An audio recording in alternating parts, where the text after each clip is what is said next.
우리 하나님의 말씀은 살아서 현실이 된다. 함께 합창하시겠습니다. 하나님의 말씀은 살아서 현실이 된다. 아멘. 우리 옆에 분 인사 나누시겠습니다. 사랑합니다. 축복합니다.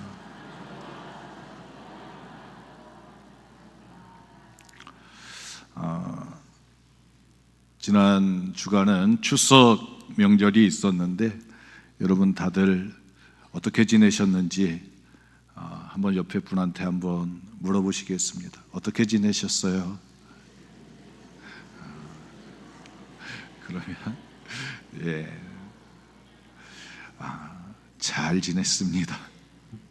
여러분들 사고 없이 또 건강하게 또 오늘 하나님 앞에 예배드리는 자리에 우리 모두가 함께 하셔서 너무나 감사드립니다.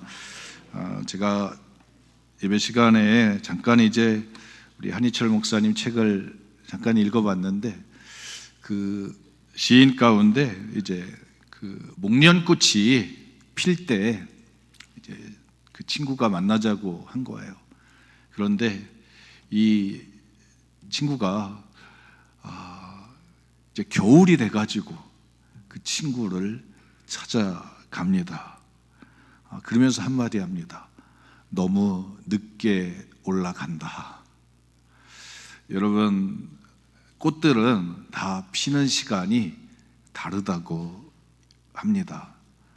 여러분, 사람들의 마음도 마찬가지인 것 같아요. 그 사람의 마음에 인생에 꽃이 피는 시간들이 있습니다. 그럼 꽃이 필 때 가장 생명의 힘이 가장 충만할 때이잖아요. 그럴 때 찾아와 주면 얼마나 좋겠어요. 근데 꽃이 지고 앙상할 때 찾아오면 여러분 참 힘을 쓸 수가 없는데, 그러면서 이제 그런 얘기를 합니다. 사람이 꽃 피우는 시간이 각각 다른데, 그래서 그것을 알 수 있는 것은 여러분 지혜인 줄 믿습니다. 하나님의 감동이 임하실 때 여러분 시간을 미루지 마시기 바랍니다. 다음에 하지, 다음에 만나지. 그러면 꽃이 져요. 꽃이 떨어지게 됩니다. 다음에 만나지 하고 찾아갔을 때는 이미 여러분 멀리 내가 생각했던 그 만남의 자리에서 기대했던 그 만남의 아름다운 모습에서 많이 멀어져 가게 됩니다. 여러분 꽃이 필 때, 열매가 맺혔을 때 여러분 좋은 만남들을 이어가시기를 축복합니다. 우리 옆에 분 한번 인사 다시 한번 나누시겠습니다. 꽃 필 때 만나자.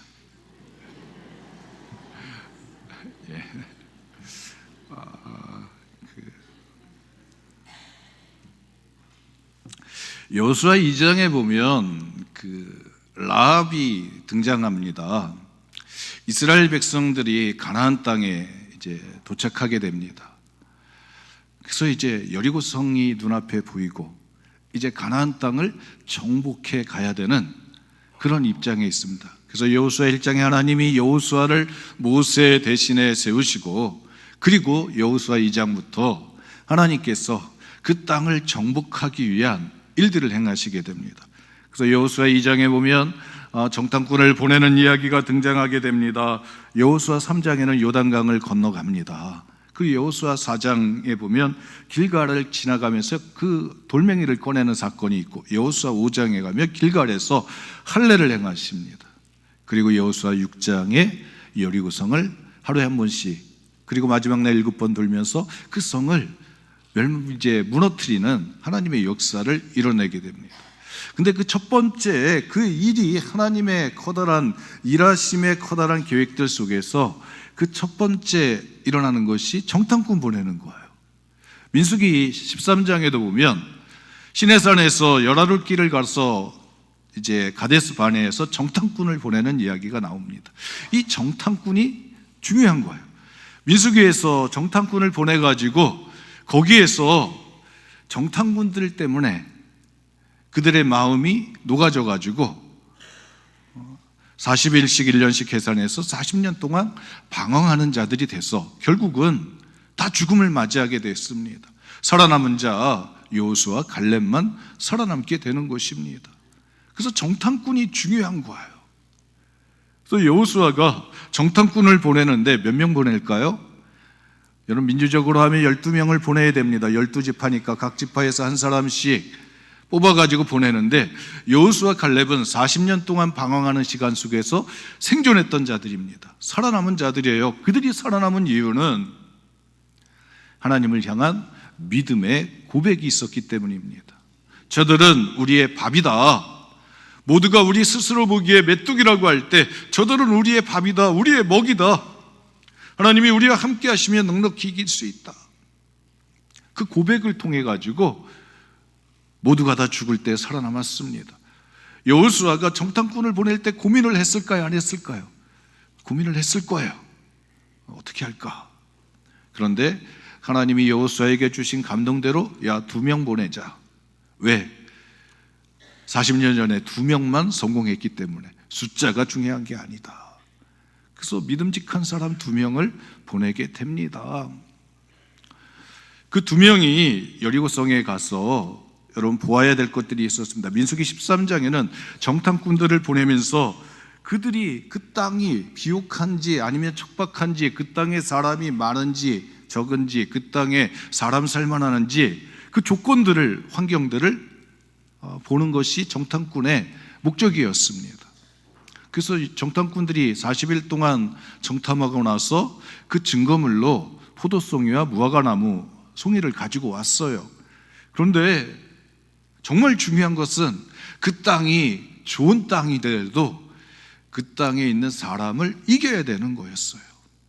그래서 여호수아가 정탐꾼을 보낼 때 정탐꾼들에게 요구한 것이 민수기 13장에 나왔던 정탐꾼들에게 요구했던 조건이 들어가 있지 않습니다. 왜? 그게 중요하지 않기 때문에 그래요. 그 땅의 사람이 어떠한지, 그 땅의 사람들의 마음이 어떠한지 그걸 알아보는 거였어요. 그래서 정탐꾼 2명이 여리고성을 돌다가 이 사람들이, 정탐꾼들이 해야 되는 건 사람을 보는 거였어요. 그 사람의, 속 사람들의 생각을 알아내는 거였어요. 그러면 어디로 가야 돼요? 여러분, 전에는 40년 전에는 산이 있느냐, 강이 있느냐, 거기 들판이 있느냐 이런 거 쫓아다녔는데 길이 어떠냐. 그런데 이제는 사람을 만나야 되는 거였어요. 그래서 주막을 찾아가는 것입니다. 밥을 얻어먹을 수 있고 잠을 자고 사람들의 이야기를, 정보를 들을 수 있는 곳을 찾아가서 묵게 되는데 그 집이 바로 기생 나합의 집이었습니다. 여러분, 티가 날까요? 안 날까요? 나죠.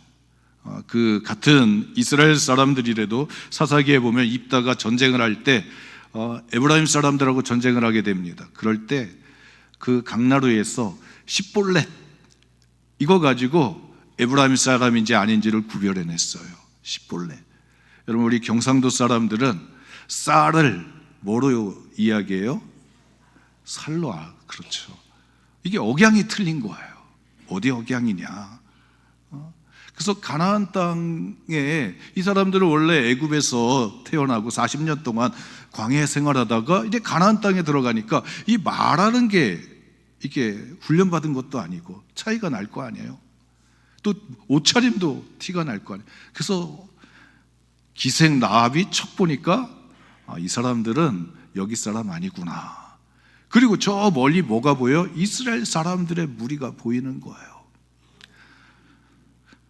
사람들이 나합만 생각한 게 아니라 다른 사람들도 이 사람들은 우리 편이 아니다. 그래서 여리고 왕한테 신고를 하게 됩니다. 정탐꾼들이 들어왔습니다. 그러니까 군대를 보내가지고 군인들을 보내서 잡으려고 쳤습니다. 라합이, 그 기생 라합이 그걸 보면서 어떻게 해야 될까요?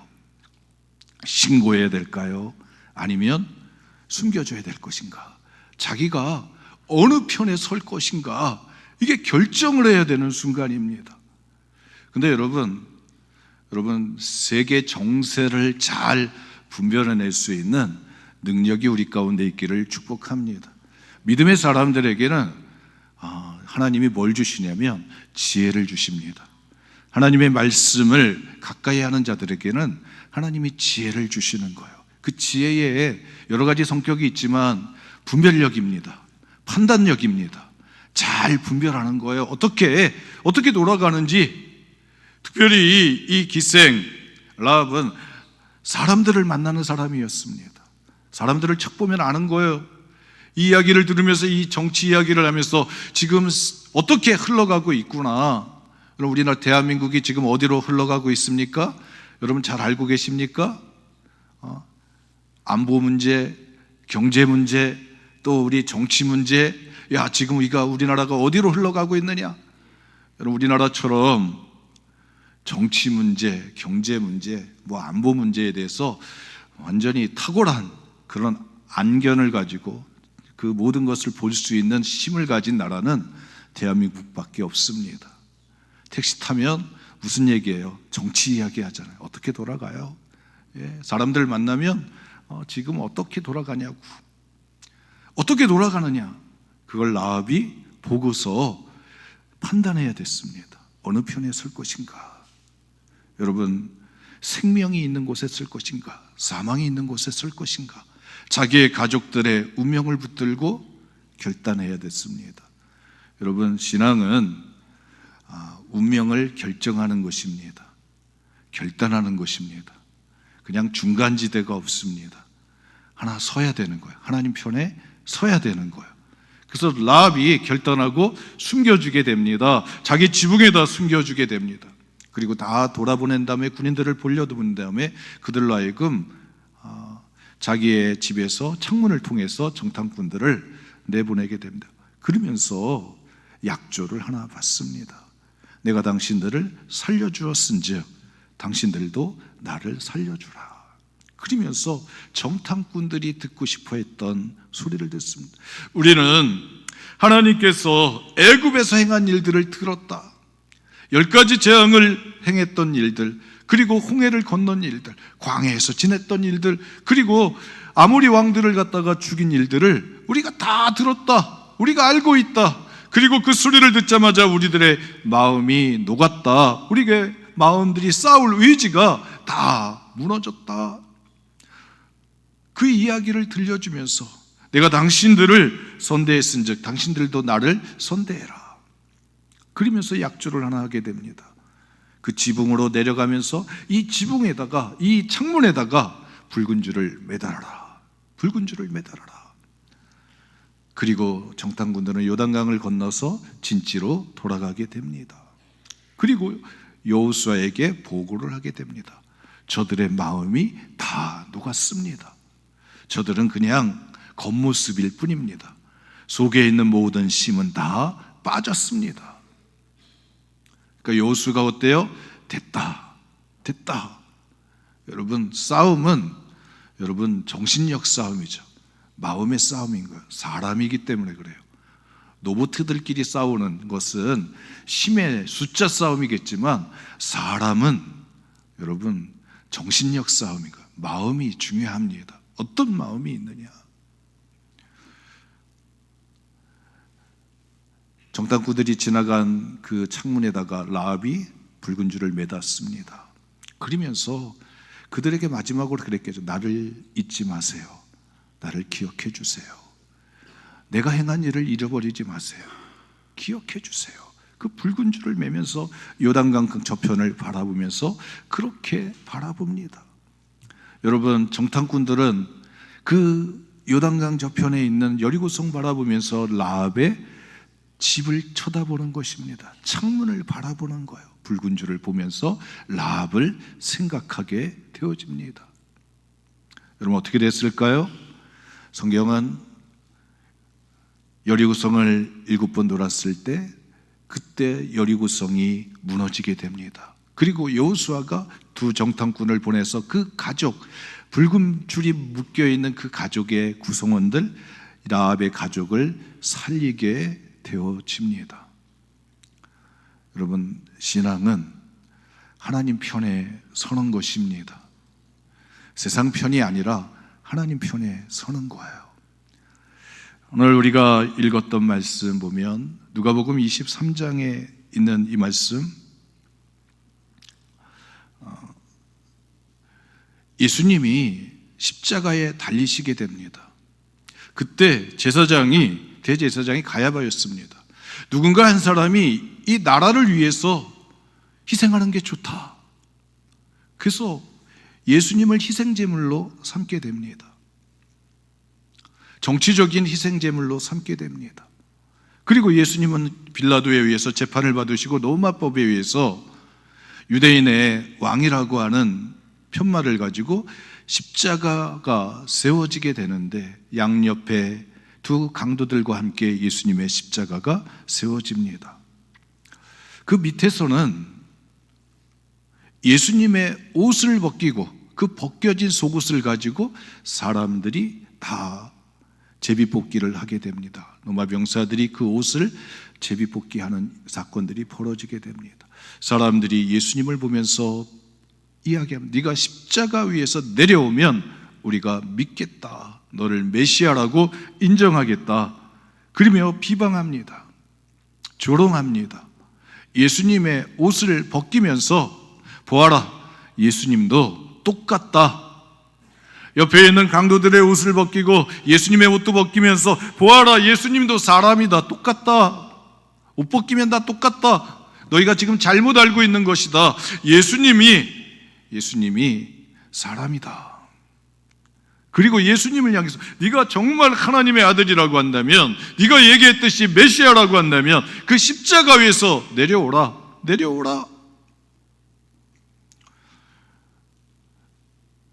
여러분, 사람들이 생각할 때는 십자가 위에서 내려오는 게 능력이라고 생각했습니다. 뭔가 다름을 보여달라고 요구합니다. 네, 이사야 53장에 보면 이렇게 기록하고 있습니다. 그는 실로 우리의 질고를, 우리의 슬픔을 당하였거늘 우리는 생각하기를 그는 징벌을 받아 하나님께 맞으며 고난을 당한다 하였노라. 그가 찔림은 우리의 허물 때문이며 그가 상함은 우리의 죄악 때문이라. 그가 징계를 받음으로 우리는 평화를 누리고 그가 채찍에 맞음으로 우리는 나음을 받았도다. 우리는 다 양 같아서 그릇 행하여 각기 제 길로 갔거늘 여호와께서는 우리 모두의 죄악을 그에게 담당시키셨도다. 한 마리 하나님의 어린 양의 사명을 감당하기 위해서는 죽으셔야 됐던 것입니다. 피 흘리셔야 됐던 거예요. 모든 사람들의 죄의 문제를 예수님이 다 지시고 십자가 위에서 죽으셔야만 되는 것입니다. 근데 사람들은 알지 못합니다. 거기서 살아나야 된다고 합니다. 오늘날 우리 한국교회 또 우리 그리스도인들이 세상에 사람들에 의해서 비방당하고 조롱당하고 모욕당하고 욕을 먹고 있습니다. 돌멩이를 던집니다. 너희나 우리나 똑같지 않느냐? 너희는 우리보다 더 못하지 않느냐? 그런 조롱당하는 현실들이 있습니다. 사람들이 생각할 때 예수님이 살아나야 된다고 했는데 예수님은 죽어야 됐습니다. 왜? 죽어야 피가 나오니까. 그 피가 사람들의 생명을 살리고 사람들의 죄의 문제를 풀어내니까 예수님이 채찍에 맞고 예수님이 가서 모욕당하고 예수님이 가서 찔리고 그래야 사람들에게 자유가 임하니까. 예수님이 십자가 위에서 고난을 당하시는데 사람들은 그 의미를 모릅니다. 여러분, 오늘도 우리도 마찬가지입니다. 각 가정에서, 여러분 교회에서, 우리의 삶의 자리에서 한 사람이 그리스도인이 죽지 않으면, 살려고 몸부림치면 예수가 죽게 되어져 있습니다. 그러나 내가 예수의 뜻 앞에 예수의 이름 가지고 죽으면, 희생하면, 포기하면 여러분 예수님이 살아나게 되는 줄 믿습니다. 교회가 조롱당하고 멸시당합니다. 양옆에 있던 강도들이, 행악자들이 다 처음엔 조롱했습니다. 야, 예수님도 별거 없구나. 그런데 한쪽 강도에게 문제가 생겼습니다. 변화가 일어났습니다. 예수님이 보이기 시작합니다. 예수님이 보이기 시작해요. 누가복음 23장에는 그렇게 기록하는 것입니다. 한쪽 강도가 가서 네가 그리스도가 아니냐, 나와 우리를 구원하라고 거기서 예수님을 향해서 막 도전하고 그럴 때 한 사람이 그 사람을 꾸짖어 이르되 네가 동일한 정죄를 받고도 하나님을 두려워하지 않느냐. 우리가 행한 일에 우리는 상당한 보응을 받는 것이니 이에 당연하거니와 이 사람이 행한 것은 옳지 않은 것이 없느니라. 예수님을 편들고 있습니다. 예수님을 두둔하고 있습니다. 양옆에 있는 강도들이 가장 잘할 거 아니에요. 예수님이나 나나 똑같다. 그런데 예수님에 대해서 다르다고 고백을 합니다. 여러분, 오늘 우리가 신앙의 길을 걸어가면서 영적인 진리를 볼 수 있는 눈들이 열려져 가시기를 주님의 이름으로 축복합니다. 예수님이 보여지는 거예요. 그러면서 다른 사람들이, 제사장도 그렇고 밑에 있는 사람들이 다 예수님을 비방하고 모욕하고 욕하고 이럴 때 이 사람이, 이 한 사람이, 이 강도가 예수님을 편들고 있습니다. 너하고 나는 똑같은 죄를 지은 거 아니냐? 아마도 그 당시에는 로마 제국 시대니까 애국운동을 했던, 독립운동을 했던 그런 열심당원일 수도 있을 것입니다. 그런데 그런 얘기를 하는 거예요. 우리는 다 우리가 행한 죄값을 받는 것인데 예수님은 합당한 일을 행하셨다. 예수여, 당신의 나라에 임하실 때에 나를 기억하소서. 예수여, 당신의 나라에 임하실 때 나를 기억하소서. 여러분, 오늘 우리가 우리의 삶의 자리들에서 교회가 모욕을 당하게 됩니다. 여러분, 그때 어떻게 하십니까? 사람들이 목사를 욕합니다. 여러분, 어떻게 하십니까? 교회 다니는 사람을 욕합니다. 어떻게 하십니까? 그럼 어떻게 하십니까? 맞아, 다 똑같아. 그렇게 하십니까? 예수님도 물끄러미 보고 계셨겠죠. 듣고 계셨겠죠. 사람들의 밑에서 행하는 소리들을 보고 계시고 듣고 계시고. 그러면 예수님도 그냥 가만히 계시면 되는데, 오늘 성경에 보니까 예수여, 당신의 나라에 임할 때 나를 기억하소서. 내가 행한 이 일을 주님 기억해 주세요. 내가 예수님 편에 선 걸 예수님 기억해 주세요. 생각해 주세요. 그럴 때 예수님이 그냥 묵묵히 똑같이 있으면 괜찮은데, 예수님이 뭐라고 말씀하시냐면 오늘 네가 나와 함께 낙원에 있으리라. 여러분, 그럼 다른 강도는 여러분 지옥 가는 것이고 천국 가는 것이고 목적지가 달라지게 됩니다. 아니, 똑같은 세상에서 죄를 지었는데 예수님 편을 들었다고, 예수님의 이름을 인정하고 예수님의 편에 섰다고, 여러분 목적지가 달라지게 되는 것을 보게 됩니다. 예수님이 그냥 야, 너희는 너희 죄 가지고 가. 나는 내가 하나님 나라에 있으니까 나는 하나님 나라로 간다. 그렇게 가는데 예수여, 당신의 나라에 임하실 때 나를 기억하옵소서. 여러분, 기억할 일들을 만드시기를 축복합니다. 예수님이 생각할 수 있는, 예수님이 선을 베풀 수 있는, 구원의 손길을 내밀 수 있는 뭔가 지푸라기라도 뭔가 만들어야 되지 않겠습니까? 모든 사람들이 구경하고 모든 사람들이 바라보고 있을 때 예수님을 위해서 소리를 낸 거예요. 그 골고다 언덕에서 예수님을 위해서, 예수가 행한 일은 옳은 일이다, 다 옳은 일이다. 여러분, 하나님을 인정하고 예수님을 인정할 때 예수여, 당신의 나라에 임할 때 나를 기억하옵소서. 그럼 뭔가 만들어내야 되는 거예요.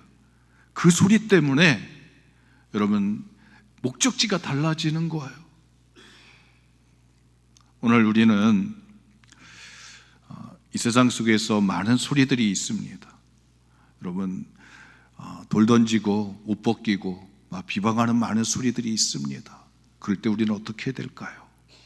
여러분, 침 뱉고